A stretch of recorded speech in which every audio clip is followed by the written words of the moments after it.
मंदिर पुनिया को रिहा करो, रिहा करो, रिहा करो। फर्जी मुकदमे वापस लो, वापस लो, वापस लो। हर और जुल्म के टक्कर में संघर्ष हमारा नारा है, हर और जुल्म के टक्कर में संघर्ष हमारा नारा है। दिल्ली पुलिस तुम कायर हो, कायर हो, कायर हो। दिल्ली पुलिस तुम कायर हो, कायर हो, कायर हो। पत्रकारिता पे हमला नहीं चलेगा, नहीं चलेगा, नहीं चलेगा। होश में आओ, होश में आओ। दोस्तों, आप जैसा कि देख सकते हैं, दिल्ली में अभी जितने भी पत्रकार हैं वो लोग धीरे धीरे दिल्ली के जो पुलिस हेडक्वार्टर है दिल्ली में, वहाँ पर वो आ चुके हैं। और कल जो मनदीप पूनिया जिनको गिरफ्तार किया है पुलिस ने, और 17 घंटों तक ये नहीं बताया, वो बार बार ये डिनाई कर रहे थे कि उनको गिरफ्तार किया गया है, और वो यहाँ पर आए हुए हैं। पत्रकार लगातार यहाँ पे उनका जमावड़ा बढ़ता जा रहा है और वो लोगों से लगातार ये प्रश्न कर रहे हैं कि मनदीप पूनिया को जो गिरफ्तारी हुई है वो कहाँ तक जायज़ है और कहाँ तक लोग इसमें ये हैं। तो मनदीप पूनिया की जो गिरफ्तारी कल हुई, उसके बाद लोग लगातार सामने आ रहे हैं। फेसबुक पर, ट्विटर पे आप देख सकते हैं कि कल ट्विटर पे ट्रेंड भी हुआ था कि मनदीप पूनिया को रिहा किया जाए, रिलीज मनदीप पूनिया। तो इसको लेकर एक लगातार एक यहाँ पे कुछ आज 2 बजे से यहाँ पे एक प्रोटेस्ट रखा गया था, जहाँ पर लोग आए और अपनी विरोध वो दर्ज करवा रहे हैं कि वहाँ पर क्यों और कैसे इस तरीके से पत्रकारिता पर जो भी हमला हुआ है, जिसको लोग गलत बता रहे हैं कि मनदीप पूनिया के साथ जो भी हुआ है, उनको जिस तरीके से गिरफ्तार किया गया वो गलत है। और किसी भी लोकतंत्र में या किसी भी देश में इस तरीके से किसी भी पत्रकार को आप डिटेन नहीं कर सकते हैं। और मनदीप पूनिया के बारे में मैं आपको कल बता दूं कि कल दिन में उन्होंने एक फेसबुक लाइव किया था। उस लाइव में उन्होंने बताया था कि किस तरीके से सिंघू बॉर्डर, जहां पे किसान आंदोलन कर रहे हैं, उस बॉर्डर पे वो जो बैठे हुए हैं और वहां पर जो लोग आंदोलन कर रहे हैं, तो वहां पे एक झड़प हुई थी परसों। तो उसमें मनदीप ने ये खुलासा किया और उस वीडियो को, लाइव गए हुए थे, उस वीडियो को काफ़ी शेयर किया गया कि इसमें जो लोग शामिल थे पत्थर चलाने में, एक एक करके उन्होंने उसका स्क्रीनशॉट निकाला फेसबुक से, ट्विटर से, और ये दिखाया कि इस देश के बड़े बड़े राजनेताओं के साथ, इस देश के बड़े बड़े जो भी नेता हैं सरकार में, जैसे गृह मंत्री अमित शाह के साथ उनका फोटो है और उनके साथ मंच पे एक साथ वो बैठे हुए हैं। तो मनदीप ने ऐसे कई अपने तकरीबन वो 12-14 मिनट का लाइव था, उसमें उन्होंने बताया और कई ऐसी जानकारियाँ की जो सिंघू बॉर्डर पे प्रोटेस्ट हो रहा है और जो उसको उठाने की कोशिश कर रहे थे वो सिंघू गांव के नहीं बल्कि ये एक पार्टी से हैं। और मनदीप बार बार कह रहे थे कि ये बीजेपी के लोग हैं, और उनके स्क्रीनशॉट्स को देखने के बाद, फेसबुक प्रोफाइल के देखने के बाद ऐसा लगातार ये पता चल रहा था कि वो उसी से हैं और वो लगातार उसी पार्टी से हैं। और इसका मनदीप ने खुलासा किया था। शाम को 6-6:30 बजे के बीच में मनदीप को क्या हुआ कि गिरफ्तार कर लिया जाता है। और मनदीप लगातार कारवान के लिए और जनपद के लिए अच्छी पत्रकारिता कर रहे थे और सबसे तथ्यपरक जानकारियों के साथ आ रहे थे, क्योंकि पिछले जब से किसान बैठे हुए हैं आंदोलन में, तब से वो लगातार वहीं पर बैठे हुए हैं और वहीं से रिपोर्टिंग कर रहे हैं। बहुत ही सीमित संसाधनों के साथ वो रिपोर्टिंग कर रहे थे। तो इसके बाद उन्हें गिरफ्तार किया गया। गिरफ्तार करने के बाद लोगों में जो भी आप देख सकते हैं कि किस तरीके से सभी पत्रकारों का यहाँ हुजूम लगा हुआ है और वो लोग यहाँ पर आए हुए हैं, अपना विरोध दर्ज करवा रहे हैं कि यहाँ पर जो भी कुछ हुआ है मनदीप के साथ, उन्हें जल्द से जल्द रिहा करवाया जाए और जल्द से जल्द उन पे लगी जो धाराएं हैं उनको हटा दी जाए। और उन पे मुख्यतः जो है 353 और इस तरीके की धाराएं लगाई गई हैं और लगातार ये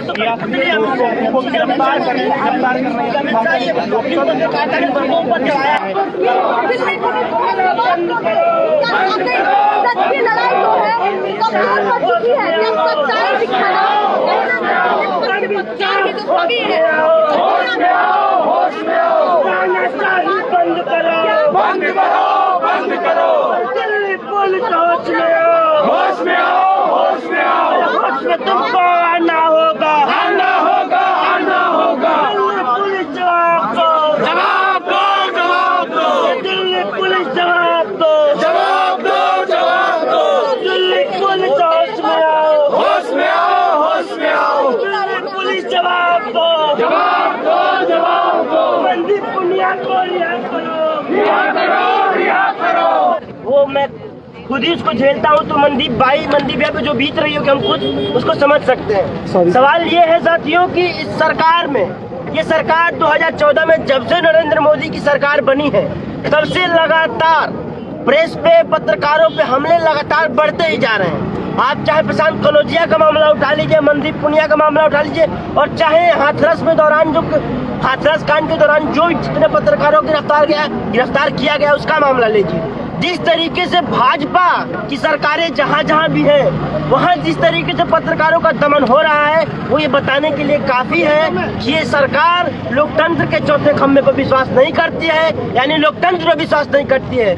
इनका डेमोक्रेसी में कोई भरोसा नहीं है। ये सारे फैसले मनमानी के तौर पर लेते हैं। आप इस किसान बिल को समझिए, जिस किसान बिल के लिए मनदीप भैया लगातार पिछले 2 महीने से किसानों के साथ रहते हुए, मनदीप भैया उन्हीं के साथ रहते थे, खाते थे, और कल जो घटना हुई वो क्यों हुई?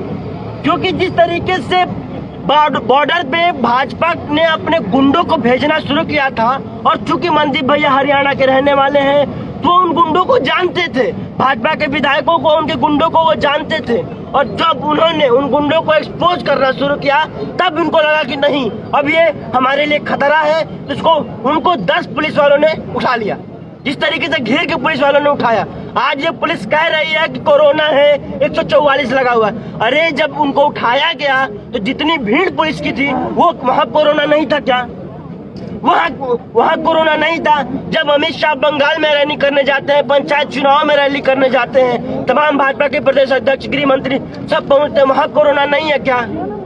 सवाल ये है कि आप पत्रकार जो जनता को बताते हैं कि नहीं ये हो रहा है, देश समाज में ये हो रहा है, आप उन्हीं की आवाज को दबा दो ताकि जनता तक बात ना पहुंचे। आज जो डेमोक्रेसी पे लगातार हमले, चाहे छात्रों की बात कर ले, पत्रकारों की बात कर ले, महिलाओं की बात कर ले, आदिवासियों की बात कर ले, अल्पसंख्यकों की बात कर ले, जब से मोदी की सरकार बनी है, चाहे वो शाहीन बाग का आंदोलन पिछले साल रहा हो, चाहे ये आंदोलन, सरकार का पैटर्न समझने की जरूरत है। सरकार आपको इग्नोर करेगी और आपका एक कमजोर कड़ी देख के फिर गुंडों से भिजवा के दंगे करवाएगी। शाहीन बाग का आंदोलन याद कीजिए, जब यही होना शुरू हुआ उसके बाद दिल्ली में दंगे होने शुरू हो गए।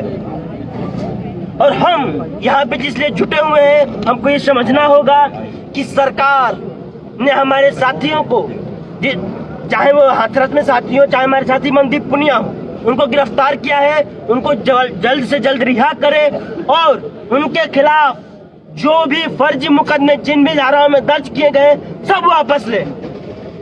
इस तरीके से नहीं चलेगा कि आप किसी को भी उठा कर जेल में डाल दोगे और नहीं उसकी सुनवाई चलती रहेगी, ये नहीं चलेगा। ये लोकतंत्र है और आपको यहाँ हर गलत का जवाब देना होगा। तो इनकलाब जिंदाबाद, जिंदाबाद जिंदाबाद। पुनिया को रिहा करो, रिहा करो, रिहा करो। मैं एक चीज कहना चाहता हूँ, मनदीप मेरा क्लासमेट रहा है, तो मैंने उसको काफी करीब से देखा है, कॉलेज में भी जायसी के दिनों में थे।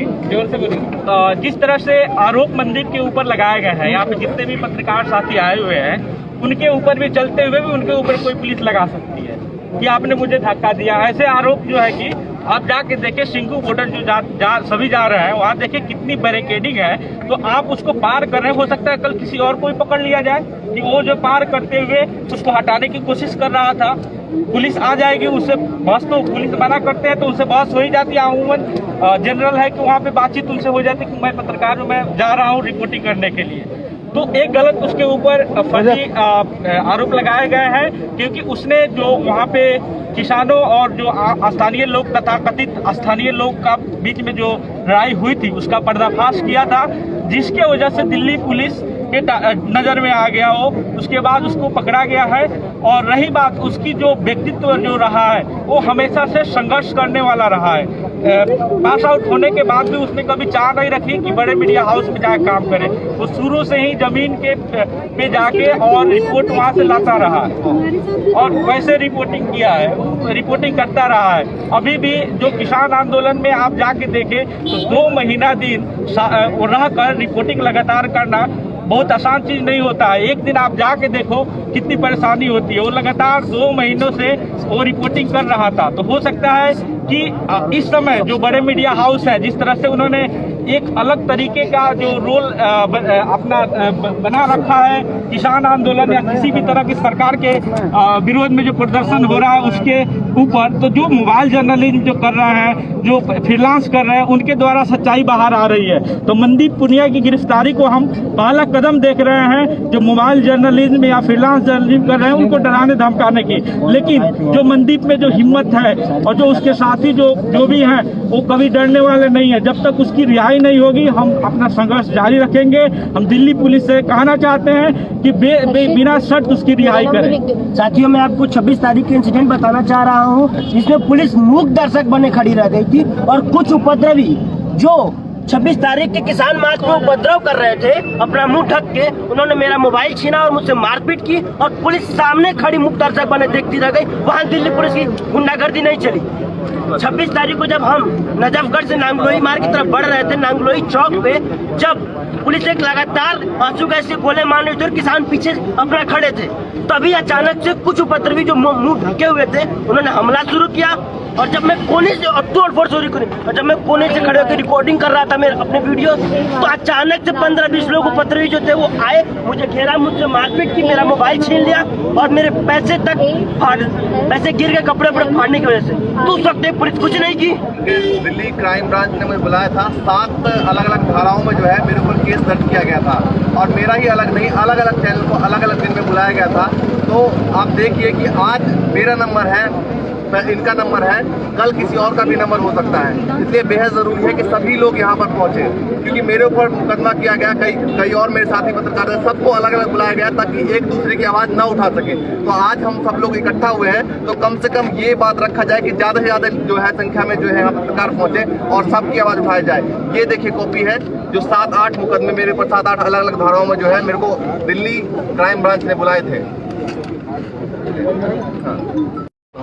आप देख सकते हैं कि कैसे एक बड़ी संख्या में जो स्वतंत्र पत्रकार हैं और साथ ही साथ कुछ ऐसे भी पत्रकार हैं जो किसी ऑर्गेनाइजेशन में काम करते हैं लगातार, और कई स्वतंत्र पत्रकार भी हैं, तो वो यहाँ पर एक साइलेंट मार्च कर रहे हैं। जिस तरीके से स्वतंत्र पत्रकार मनदीप पुनिया को गिरफ्तार किया गया, उसके खिलाफ विरोध दर्ज करवा रहे हैं। और पत्रकारिता जगत की कई बड़ी हस्तियाँ, साथ ही साथ नए नवेले पत्रकार हैं, जो नए पत्रकार हैं, जो सीमित संसाधनों के साथ लगातार काम करते हैं फील्ड पर, उनके लिए एक रैली, यहाँ पर साइलेंट रैली निकाली गई है। प्रधानमंत्री हैं वो इस समय जो है यहाँ